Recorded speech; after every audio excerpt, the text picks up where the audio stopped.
ದಾವಣಗೆರೆ ದಕ್ಷಿಣ ಉಪಚುನಾವಣೆಯ ಫಲಿತಾಂಶದ ಹಣೆಬರಹ ಇನ್ನಷ್ಟೇ ಹೊರಬೀಳಬೇಕಿದೆ. ಆದರೆ ಕಾಂಗ್ರೆಸ್ ನಾಯಕರ ನಡುವಿನ ಶೀತಲ ಸಮರ ಮಾತ್ರ ಬೇದಿಗೆ ಬಂದಿದ್ದು, ಪಕ್ಷದ ಒಗ್ಗಟ್ಟು ಮೂರಾಬಟ್ಟೆಯಾಗಿದೆ. ಮುಸ್ಲಿಂ ನಾಯಕರ ವಿರುದ್ಧ ತೆಗೆದುಕೊಂಡ ಕಠಿಣ ಕ್ರಮಗಳು ಈಗ ಸರ್ಕಾರದ ಒಳಗೂ ಸಂಚಲನ ಮೂಡಿಸಿವೆ. ಎಂಎಲ್ಸಿ ಅಬ್ದುಲ್ ಜಬ್ಬಾರ್ ಅಮಾನತು ಮತ್ತು ಸಿಎಂ ರಾಜಕೀಯ ಕಾರ್ಯದರ್ಶಿ ಸ್ಥಾನದಿಂದ ನಸೀರ್ ಅಹಮದ್ ತಲೆದಂಡದ ವಿಚಾರ ಗುರುವಾರ ನಡೆದ ಸಚಿವ ಸಂಪುಟ ಸಭೆಯಲ್ಲಿ ಅಸ್ಫೋಟಗೊಂಡಿದೆ.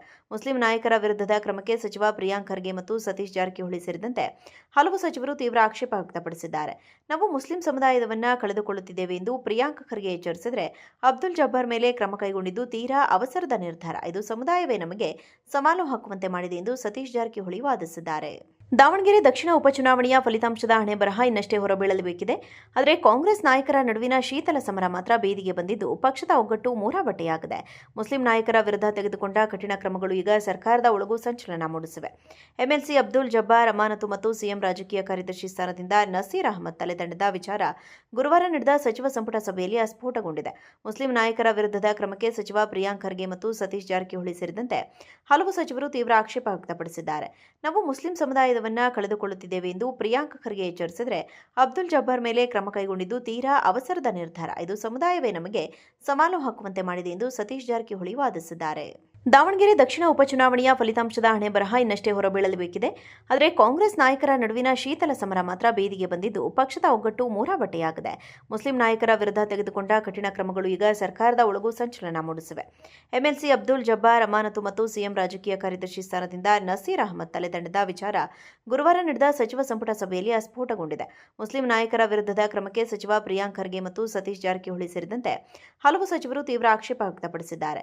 ನಾವು ಮುಸ್ಲಿಂ ಸಮುದಾಯದವನ್ನ ಕಳೆದುಕೊಳ್ಳುತ್ತಿದ್ದೇವೆ ಎಂದು ಪ್ರಿಯಾಂಕ್ ಖರ್ಗೆ ಎಚ್ಚರಿಸಿದರೆ, ಅಬ್ದುಲ್ ಜಬ್ಬಾರ್ ಮೇಲೆ ಕ್ರಮ ಕೈಗೊಂಡಿದ್ದು ತೀರಾ ಅವಸರದ ನಿರ್ಧಾರ. ಇದು ಸಮುದಾಯವೇ ನಮಗೆ ಸವಾಲು ಹಾಕುವಂತೆ ಮಾಡಿದೆ ಎಂದು ಸತೀಶ್ ಜಾರಕಿಹೊಳಿ ವಾದಿಸಿದ್ದಾರೆ. ದಾವಣಗೆರೆ ದಕ್ಷಿಣ ಉಪಚುನಾವಣೆಯ ಫಲಿತಾಂಶದ ಹಣೆಬರಹ ಇನ್ನಷ್ಟೇ ಹೊರಬೀಳಬೇಕಿದೆ.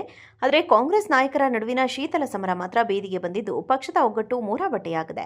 ಮುಸ್ಲಿಂ ನಾಯಕರ ವಿರುದ್ಧ ತೆಗೆದುಕೊಂಡ ಕಠಿಣ ಕ್ರಮಗಳು ಈಗ ಸರ್ಕಾರದ ಒಳಗೂ ಸಂಚಲನ ಮೂಡಿಸಿವೆ. ಎಂಎಲ್ಸಿ ಅಬ್ದುಲ್ ಜಬ್ಬಾರ್ ಅಮಾನತು ಮತ್ತು ಸಿಎಂ ರಾಜಕೀಯ ಕಾರ್ಯದರ್ಶಿ ಸ್ಥಾನದಿಂದ ನಸೀರ್ ಅಹಮದ್ ತಲೆದಂಡದ ವಿಚಾರ ಗುರುವಾರ ನಡೆದ ಸಚಿವ ಸಂಪುಟ ಸಭೆಯಲ್ಲಿ ಅಸ್ಫೋಟಗೊಂಡಿದೆ. ಮುಸ್ಲಿಂ ನಾಯಕರ ವಿರುದ್ಧದ ಕ್ರಮಕ್ಕೆ ಸಚಿವ ಪ್ರಿಯಾಂಕ್ ಖರ್ಗೆ ಮತ್ತು ಸತೀಶ್ ಜಾರಕಿಹೊಳಿ ಸೇರಿದಂತೆ ಹಲವು ಸಚಿವರು ತೀವ್ರ ಆಕ್ಷೇಪ ವ್ಯಕ್ತಪಡಿಸಿದ್ದಾರೆ. ನಾವು ಮುಸ್ಲಿಂ ಸಮುದಾಯದವನ್ನ ಕಳೆದುಕೊಳ್ಳುತ್ತಿದ್ದೇವೆ ಎಂದು ಪ್ರಿಯಾಂಕ್ ಖರ್ಗೆ ಎಚ್ಚರಿಸಿದರೆ, ಅಬ್ದುಲ್ ಜಬ್ಬಾರ್ ಮೇಲೆ ಕ್ರಮ ಕೈಗೊಂಡಿದ್ದು ತೀರಾ ಅವಸರದ ನಿರ್ಧಾರ. ಇದು ಸಮುದಾಯವೇ ನಮಗೆ ಸವಾಲು ಹಾಕುವಂತೆ ಮಾಡಿದೆ ಎಂದು ಸತೀಶ್ ಜಾರಕಿಹೊಳಿ ವಾದಿಸಿದ್ದಾರೆ.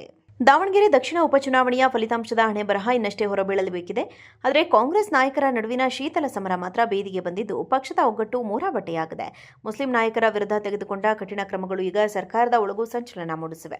ಎಂಎಲ್ಸಿ ಅಬ್ದುಲ್ ಜಬ್ಬಾರ್ ಅಮಾನತು ಮತ್ತು ಸಿಎಂ ರಾಜಕೀಯ ಕಾರ್ಯದರ್ಶಿ ಸ್ಥಾನದಿಂದ ನಸೀರ್ ಅಹಮದ್ ತಲೆದಂಡದ ವಿಚಾರ ಗುರುವಾರ ನಡೆದ ಸಚಿವ ಸಂಪುಟ ಸಭೆಯಲ್ಲಿ ಅಸ್ಫೋಟಗೊಂಡಿದೆ. ಮುಸ್ಲಿಂ ನಾಯಕರ ವಿರುದ್ಧದ ಕ್ರಮಕ್ಕೆ ಸಚಿವ ಪ್ರಿಯಾಂಕ್ ಖರ್ಗೆ ಮತ್ತು ಸತೀಶ್ ಜಾರಕಿಹೊಳಿ ಸೇರಿದಂತೆ ಹಲವು ಸಚಿವರು ತೀವ್ರ ಆಕ್ಷೇಪ ವ್ಯಕ್ತಪಡಿಸಿದ್ದಾರೆ. ನಾವು ಮುಸ್ಲಿಂ ಸಮುದಾಯದವನ್ನ ಕಳೆದುಕೊಳ್ಳುತ್ತಿದ್ದೇವೆ ಎಂದು ಪ್ರಿಯಾಂಕ್ ಖರ್ಗೆ ಎಚ್ಚರಿಸಿದರೆ, ಅಬ್ದುಲ್ ಜಬ್ಬಾರ್ ಮೇಲೆ ಕ್ರಮ ಕೈಗೊಂಡಿದ್ದು ತೀರಾ ಅವಸರದ ನಿರ್ಧಾರ. ಇದು ಸಮುದಾಯವೇ ನಮಗೆ ಸವಾಲು ಹಾಕುವಂತೆ ಮಾಡಿದೆ ಎಂದು ಸತೀಶ್ ಜಾರಕಿಹೊಳಿ ವಾದಿಸಿದ್ದಾರೆ.